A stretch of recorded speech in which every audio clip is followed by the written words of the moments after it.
ایک ماں نے اپنی بیٹی کو اپنی وصیت لکھ کر کہی، میری بیٹی، لوگوں کے سامنے تمہاری پھوپھی صحیح ہے چاہے وہ غلط ہوں، تمہاری خالہ چاہے انہوں نے تمہارے خلاف کوئی گناہ کیا ہو وہ میری طرح ہے۔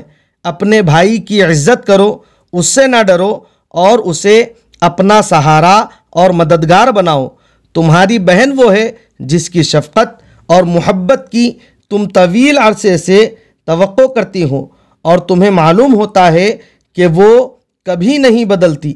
تمہاری کزن، چاہے وہ تمہاری پھوپھی کی بیٹی ہو یا خالہ کی، اگر وہ تمہارے خلاف کوئی غلطی کرتی ہے تو یاد رکھو کہ وہ تمہارے خون میں سے ہے۔ جو لڑکی اپنے گھر والوں، ماں اور باپ کی عزت نہیں کرتی اس کا ساتھ نہ دو۔ بیٹھتے وقت اپنے سے بڑوں کو سلام مت کرو، کھڑے ہو کر ادب اور احترام سے سلام کرو۔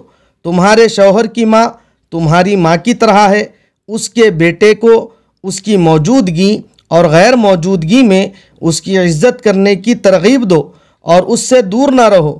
اسے سکھاؤ کہ وہ اس کی پہلی معلمہ ہے اور سب سے زیادہ دیکھ بھال کی مستحق ہے۔ لوگوں کے سامنے برے الفاظ نہ بولو، خواہ سنجیدہ ہو یا مذاق میں۔ ہر ایک کو اس کا حق دو، چاہے وہ مسکراہٹ کے ساتھ کیوں نہ ہو۔ غیبت نہ کرو اور لوگوں کے بارے میں بات کرنے کو اپنے اجتماع کا مرکز نہ بننے دو۔ اپنے شوہر کا احترام کرو اور جو کچھ تمہارے درمیان ہے اسے اپنے اور اس کے درمیان راز رکھو۔ اپنے بچوں کو نیکی، اخلاق، غلطیوں کو نظر انداز کرنے اور صالح ہونے پر پروان چڑھاؤ۔